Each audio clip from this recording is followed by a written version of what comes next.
बड़े भाग्यशाली वो साधक होते हैं जो चार बातें अपने जीवन में धारण करते हैं। भगवत भक्तों से विशुद्ध प्रेम, भगवन नाम का निरंतर रटन, भगवत भाव रहित जन जो हैं उनसे बिल्कुल प्रेम ना करना। जो भगवत विरोधी, आस्तिकता से रहित अश्रद्धालु जन है, दूर से प्रणाम है, उनसे भगवत भावना है पर उनका संग ना करना। और भगवत कृपा पर पूर्ण विश्वास रखना, निरंतर नाम जपना, भगवत कृपा से निश्चित भगवत प्राप्ति हो जाएगी।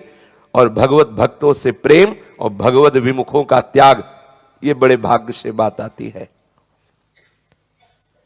भगवत दर्शन की तीव्र उत्कंठा, निरंतर नाम जप, विषयों में अरुचि और सहनशील स्वभाव, वो इस त्रिगुणात्मिका माया पर विजय प्राप्त कर लेगा।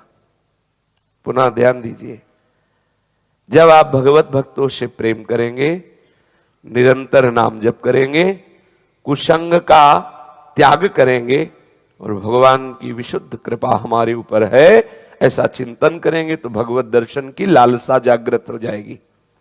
जिसके हृदय में भगवत दर्शन की, भगवत मिलन की उत्कंठा, निरंतर सुमिरन, विषयों में अरुचि और सहनशील स्वभाव, सब कुछ सहेंगे, वो त्रिगुणात्मिका माया पर विजय प्राप्त कर लेता है। जगत का चिंतन छूटे, निरंतर श्री कृष्ण का चिंतन हो, यही सर्वोत्तम साधना है, यही सर्वोत्तम साधना है। बहुत धीरे धीरे अभ्यास के चक्कर में मत पड़ो। देखो क्या धीरा, अभी नया बच्चा पधार गया, कैसे विश्वास करें हम कि हमें शाम मिलेगी? बहुत खतरे में है। ये रोज जो व्याकुलतापूर्ण बात करते हैं समझ में नहीं आता। बहुत कम समय है और इसी शरीर से मुक्त हुआ जा सकता है, अन्य शरीरों से नहीं। क्योंकि चलो भाई अगले जन्म, पता नहीं अगला जन्म हमें किस योनि में जाना पड़े, मुक्त केवल इसी शरीर से हो सकते। यही साधन धाम मोक्ष कर द्वारा, केवल केवल यही। और इसमें तुम प्रमाद कर रहे हो, अगले मिनट का भरोसा नहीं। यात्रा बहुत लंबी है, समय कुछ पता नहीं है, बाजी केवल इसी शरीर से जीतनी है। और आप प्रमाद स्थित हैं, आप मनोरंजन कर रहे हैं, आप चैन से सो रहे हैं, चैन से खा रहे हैं, आपको हंसी मजाक सूझ रहा है, समझ में नहीं आ रहा। विचार करके देखो, संकल्प विकल्पों का तांता लगा हुआ है, व्यवहार की बाहुल्यता है, भोगों में सुख बुद्धि। समझो समझो, बहुत कम समय में जीवन मुक्त होना है।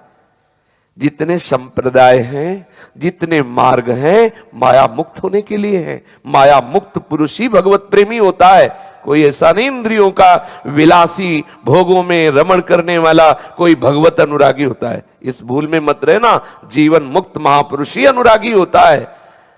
जगते भयो फिरे वैरागी, वृंदावन रस में अनुरागी। प्रेम कोई खिलवाड़ नहीं, ब्रह्मबोध के ऊपर की बात है प्रेम। जो जीवन मुक्त महापुरुषों के भी हृदय में विकलता पैदा कर दे, उसे प्रेम कहते हैं। यहां शरीर आकर्षण को, भोग आकर्षण को तुम प्रीति नाम दे रहे हो, ये सब काम के अंतर्गत आता है। सावधान। साधु महात्माओं के संग या उनकी सेवा का परिणाम यही है कि हमें इतना बल प्राप्त हो जाए कि हम शास्त्र आज्ञा के अनुसार चलने लगे। जैसा शास्त्र आदेश करता है वैसा हम चले। आप भक्त हैं, आपका एक क्षण भी भजन नहीं रुकना चाहिए। आप ज्ञानी हैं, एक क्षण भी संसार का चिंतन नहीं होना चाहिए। जो बचा वो स्वरूप है। ये चलो, जिस मार्ग के पथि को चलो, सावधानी पूर्वक चलो, भयभीत हो जाओ। मनोरंजन का समय ही नहीं है। कैसे तुम्हें बताएं, हृदय में हाय हाय मचता है। नई अवस्था है आप लोगों की, और भजन में इतनी शिथिलता, आपके चेहरे पे खिन्नता नजर नहीं आ रही, उदासीनता नजर नहीं आ रही, व्याकुलता नजर नहीं आ रही भगवत प्राप्ति की। तो लगता है अरे कितनी बड़ी चूक हो रही। कितनी बड़ी कृपा श्री जी ने की हमें। वृंदावन धाम, संतों का सानिध्य, जैसे आग बुझ रही हो, फूकनी से फूका जाए तो प्रज्वलित हो जाती है। ऐसे संतों का संग, उनकी वाणी फूकनी का काम करती है। वो प्रतिपल हमारे हृदय में वैराग्य की आग, ज्ञान की आग, प्रेम की आग जलाती है। यदि सत्संग हो रहा और आपका हृदय व्याकुल नहीं हो रहा भगवत मिलन के लिए, तो या तो भारी कुसंग है पीछे, और या फिर वो सत्संग ही नहीं है। सत्संगति संस्कृति करंता, सत्संग का स्वरूप है कि समस्त आसक्तियों का नाश करके एकमात्र प्रभु में आसक्त हो जाना, प्रभु के चिंतन में तन्मय हो जाना। चूको मत, बहुत कम समय है, वस्तु प्राप्त कर लो, नहीं तो फिर पछताना पड़ेगा। केवल भगवत प्राप्ति के लिए आपको इस समय दिया गया है। साधुता उसी के हृदय में प्रकाशित होगी। तस्मात् शास्त्रम प्रमाणम ते कार्याकार्यो व्यवस्थित हो। यदि आप शास्त्र की आज्ञा को उल्लंघन करते हैं तो दंभ है, पाखंड है, नाटक है, सत्य मार्ग आप नहीं पा सकते। तस्मात् शास्त्रम प्रमाणम ते, शास्त्र प्रमाण के अनुसार चलिए। सिद्धांत और संयम से आप अपने स्वरूप की तरफ लौटेंगे। सिद्धांत छोड़ दिया, संयम छोड़ दिया तो बहिर्मुख होकर विषयासक्त रहेंगे, नाटक होता रहेगा।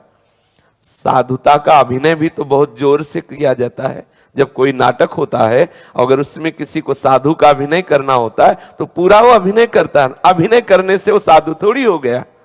साधुता का स्वभाव, साधुता की स्थिति, अपने स्वरूप में स्थित होना, अपने आराध्य देव में तन्मय होना। संतों के अनुभव उनकी जीवनी है, उनका सामर्थ्य है, उनकी संपत्ति है। साधक को संयमित जीवन जीना चाहिए। दूसरा, जो साधना है ठीक समय के अनुसार नियमित, बहुत काल तक नियम नहीं टूटना चाहिए। स्वाध्याय और साधना जितनी जैसी ठीक समय पर दीर्घ काल तक वैसी होनी चाहिए। तीसरा, लक्ष्य को ध्यान में रखते हुए ही सब चेष्टाएं करनी चाहिए। जो भी चेष्टा तुम्हारी हो रही, तुम्हारे लक्ष्य से विलग नहीं होनी चाहिए। प्रतिकूलस्य वर्जनम, अपने आराध्य के अनुकूल चेष्टा होनी चाहिए, अपने लक्ष्य के अनुकूल चेष्टा होनी चाहिए। आप हंस रहे हो, देख रहे हो, बोल रहे हो, छू रहे हो, सूंघ रहे हो, चल रहे हो, फिर रहे हो, आप अपने लक्ष्य के अनुकूल कर रहे हो कि नहीं? कहीं ऐसा तो नहीं कि आप मनोरंजन कर रहे हो, लक्ष्य के प्रतिकूल कर रहे हो, आराध्य देव के प्रतिकूल कर रहे हो, फिर आपको अनुभव नहीं होगा। भगवदानंद का अनुभव नहीं होगा तो विषयानंद में डोलोगे, दिखावटी केवल होगा, ऊपर से कुछ और, अंदर से कुछ और। ऐसा नहीं होना चाहिए। ये जीवन मजाक नहीं है, ये जीवन सत्य वस्तु की प्राप्ति के लिए है। और जिस आनंद के लिए आप छल कर रहे हो, कपट कर रहे हो, दम्भ कर रहे हो, वहां आनंद है ही नहीं। लौटो, आप सच्चे आनंद के धनी हो, आप सहजानंद में डूब जाओगे। वापस तो होइए, बहिर्मुखता को छोड़िए। इसके लिए आपका संयमित जीवन होना चाहिए। जो आपका स्वाध्याय उपासना है, ठीक नियत समय पर जितनी संख्या में, वो बहुत काल तक वो आपका नियम चलना चाहिए। जो भी शरीर की चेष्टाएं हो वो लक्ष्य के अनुकूल होनी चाहिए। कोई भी मान अपमान में ना फंसे, चाहे मान हो चाहे अपमान हो, उधर दृष्टि ही मत दो। चाहे जितना कोई बड़ा अत्याचारी हो, तुम्हारे प्रति अत्याचार कर रहा हो, तुम उसे श्राप मत देना, दंड मत देना, क्षमा करो, तभी आप अपने स्वरूप में पहुंचोगे। यदृच्छा लाभ में संतुष्ट रहो, किसी भी द्वंद्व से परास्त मत होना। सर्दी गर्मी, मान अपमान, निंदा स्तुति, सबको सहो। देखो, आप परिपक्व उपासक हो जाओगे यदि ऐसा करोगे। जो स्वयं वरण करता है दुख को, वो इस दुख पर विजय प्राप्त कर लेता है। अर्थात स्वयं सुख सुविधाओं का त्याग करके सच्चिदानंद तत्व के लिए, भगवान ने श्रीमद् भागवत में वर्णन किया है, जो मेरे लिए प्राप्त भोगों का भी त्याग कर देता है, वो मेरे परम सुख को प्राप्त होता है। दूरादपास्य सृजनान सुखमर्थ कोटिम सर्वे सुसाधन वरिष्ठ चिरम निराशा, तो वर्षंत में सहजाद्भुत सौख्य धाराम, श्रीमद् राधा सुधा निधि। जो पारिवारिक सुख का, अर्थ के द्वारा प्राप्त सुख का, साधना के द्वारा प्राप्त सुख का त्याग कर देता है, वो लाडली जी के महाप्रेम रस वर्षा में डूब जाता है। असंग रहना, जीवन में कभी किसी से ममता ना होने पावे, सावधान रहना। निरंतर अध्यात्म चिंतन में रहना, अध्यात्म नित्या विनिवृत्त कामा। जित संग दोषा, किसी से ममता ना होने पावे। ध्यान रखना, भगवान की माया अघटन घटना पटी ऐसी है, बड़े बड़े ज्ञानी ध्यानी मानी को भी फंसाने में देर नहीं लगती।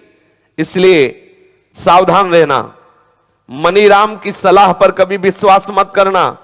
मन को कभी खाली मत रहने देना। ये बड़ा शैतान है, खाली होगा पटक देगा। हर समय भगवत चिंतन, आत्म चिंतन, शास्त्र चिंतन, इष्ट चिंतन। एक क्षण खाली रहना भी महापाप है। ऐसा शिवानंद जी ने पूज्य बाबा को उपदेश किया।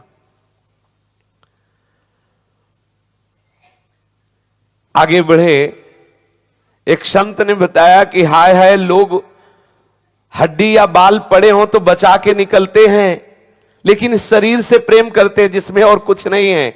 यही हड्डी, मांस, रक्त, मल, मूत्र, बाल, इससे प्रेम करते हैं, इससे अपना स्वरूप मानते हैं। कैसे आश्चर्य की बात है, लोग कितने अज्ञान में फंसे हैं। महाराज जी ने पहले ही निश्चय कर लिया था कि मैं अपने जीवन को ऐसा बनाऊंगा कि चाहे जितनी सुंदरी स्त्रियां हों, उनके समीप रहने पर भी हमारे अंदर कोई विकार ना आवे। चाहे जितना सुंदर भोग स्वादिष्ट दिखाई दे रहा हो, मेरी रसेंद्री कभी लालायित ना हो, कभी शरीर का कोई द्वंद्व हमें परास्त न करे। मैं इस शरीर के साथ मुर्दे जैसा व्यवहार करूंगा, कभी इसको अपना स्वरूप नहीं मानूंगा। भूख प्यास प्राण के धर्म है, मेरे नहीं। काम क्रोधादि मन के विकार है, मेरे नहीं। मिटिया मेट कर दूंगा इन सबको। यह है साधक का दृढ़ निश्चय। ऐसा ही होना चाहिए। या हम इतने कमजोर हो गए, अरे मन नहीं लगता, अरे अब रह नहीं पाते, ये सब क्या? आप जितना भयभीत होते जाएंगे, दुश्मन उतना ही चढ़ता चला जाएगा। आपके पास साधन बल है, आश्रय बल है, शरणागत जन है, मिटिया मेट कर दूंगा। मरना तो है ही ना, जीते जी मार दो तो महात्मा हो जाओगे, बस अंतर इतना ही। मरा तो है ही, मरेगा तो है ही। कितनी बार मर चुके हो, नई बात थोड़ी होने की आप पहली बार मरेंगे, बहुत बार मर चुके हैं। प्रतिक्षण मरी तो रहा है शरीर, आप जान नहीं रहे। एक बार हिम्मत करो और निकलो इस विषय दलदल से। देखो आप आनंद के समुद्र में डूबेंगे। पर यह निश्चय दृढ़ होना चाहिए। आज दृढ़ निश्चय करो और एक सप्ताह के अंदर जिस दृढ़ निश्चय में आप चलोगे, उसी का प्रश्न आ जाएगा। आप देख लो, करके देख लो। जहां आप कमर कसोगे वहीं घसीट के गिरा दिए जाओगे, और जब गिरे पड़े हो तो कोई बात नहीं। और जहां आप चलने की कोशिश की वहीं आपको फिसलन डाल दी जाएगी। तभी तो जब हम सोचते हैं भजन करना, तभी ये बाधाएं आ जाती है। और आएंगे कि नहीं क्या? भाई परम पद पे आरूढ़ होने जा रहे, जीवन मुक्त होने जा रहे हो, ये दुश्मन बहुत काल से सता रहे, ये ऐसे छोड़ देंगे क्या? जहां देखा किसने कमर कसी कि आज सत्संग में सुना, बस आज ऐसे चलेंगे, वहीं गिरा देगा। बस आप सावधान रहना, कुछ भी हो जाए, मर जाऊंगा लेकिन नहीं, शास्त्र विरुद्ध भोग नहीं भोगूंगा। अब नहीं, अब लो निशानी, अब ना नशई हो। दृढ़ निश्चय। आप एक संत के दर्शन किए जो एक स्थान में ही रहते थे, वो आसन नहीं बदलते थे, जहां बैठे वहीं। आप आश्चर्य मानेंगे, एक संत के दर्शन हुए सिसोलर, जब बिंदौर इछावर उधर जब भ्रमण कर रहे थे हम, तो सुनने को मिला कि एक संत 20 वर्ष से एक आसन में है। गप है, ऐसा लगा। तो एक परमहंस जी मिले, तो उन्होंने कहा कि सिसोलर किधर है? तो हमें तो पता नहीं। बोले हमने सुना है कि एक महात्मा है जो 20 वर्ष से एक ही आसन पे है, मैं उनके दर्शन करना चाहता हूं। हम कहा हमने भी सुना है। तो बोले चलते हैं। फिर पूछते पूछते 3 दिन में वहां पहुंचे सिसोलर। ओ आश्चर्य की बात, बिल्कुल आंखों देखी बात। जब वहां पहुंचे तो ऐसे भीड़ लगी हुई थी जैसे कहीं कोई मेला लगता है ना, किसी भगवान की कोई पर्व उत्सव में, ऐसे लोगों की अपार भीड़, बाहरी गाड़ियों की भीड़।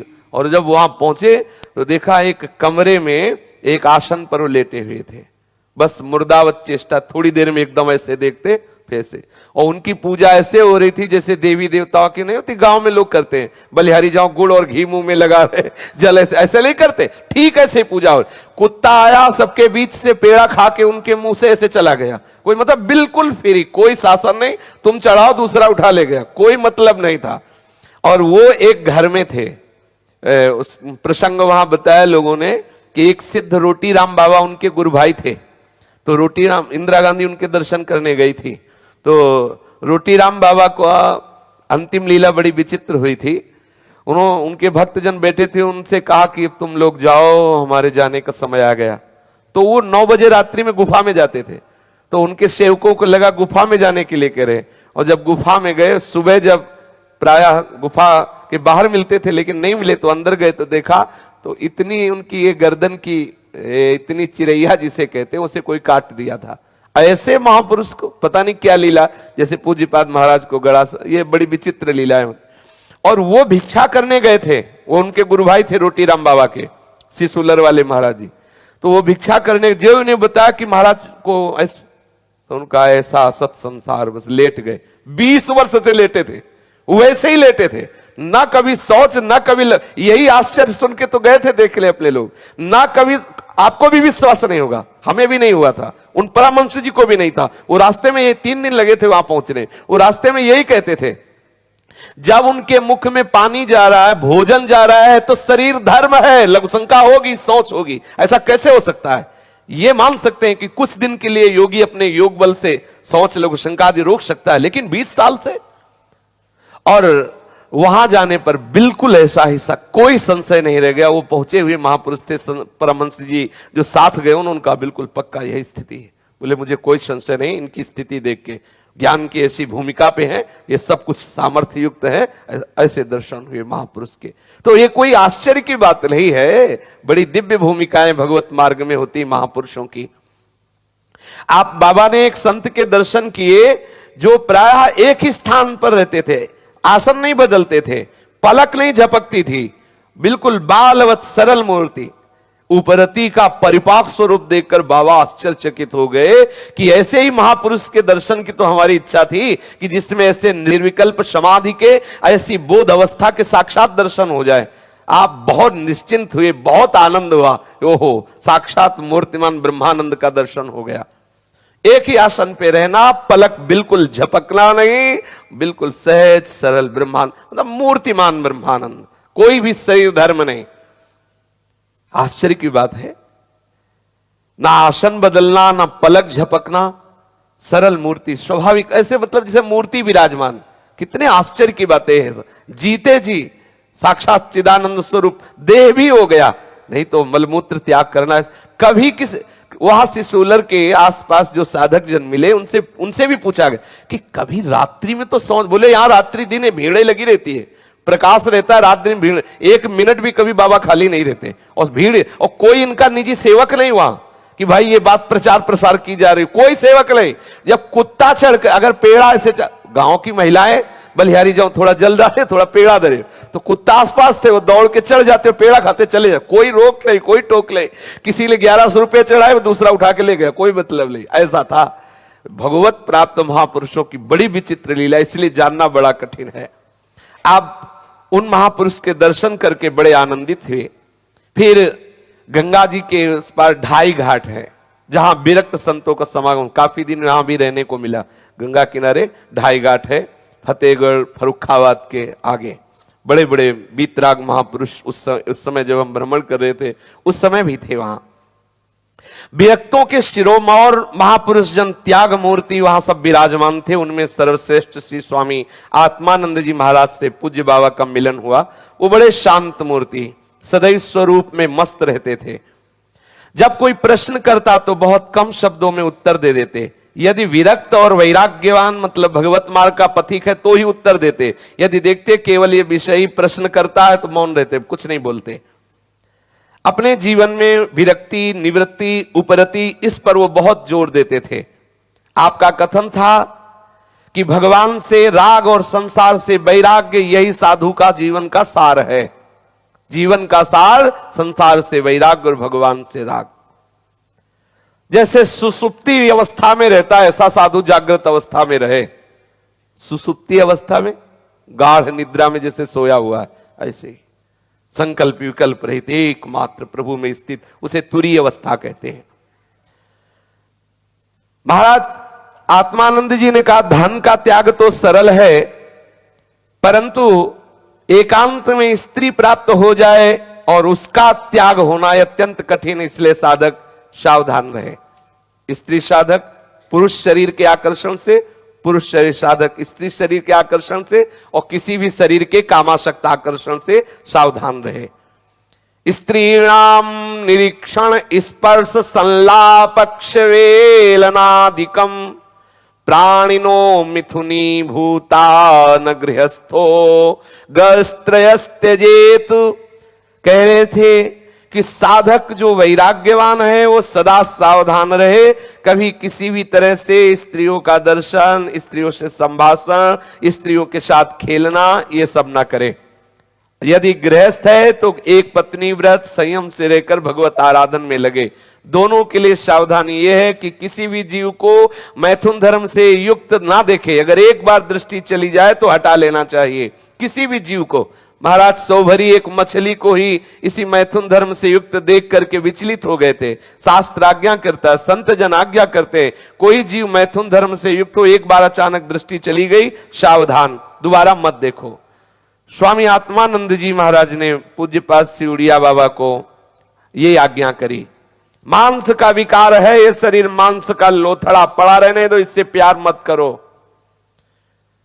कानों से कम सुनो, वाणी से कम बोलो, ज्यादा सुनो मत, ज्यादा बोलो मत। शरीर के साक्षी रहो, शरीर मत बनो। अपने पास विषयी प्रपंची पुरुष को 5 मिनट भी बैठने मत दो, या तो तुम उठ जाओ या उसको उठा दो। संतों का सिद्धांत है, उससे चलोगे तो आनंदित रहोगे। जो तुम्हारे पास आवे, फल, मिठाई, मेवा जो भी चढ़ावे, उसी को वापस कर दो, ले जाओ, हमें जरूरत नहीं इस फल, मिठाई, मेवा की। आप एकांत में रहते 125 वर्ष की आयु तक भजन किया और अंतिम समय गोबर से भूमि लिपवाई, कुशासन बिछाया, नया गेरुआ वस्त्र धारण किया और प्रणों का उच्चारण करते हुए प्रभु में लीन हो गए। जो जीवन में सावधान चलते हैं उनको निश्चित निश्चित परमानंद की प्राप्ति होती है।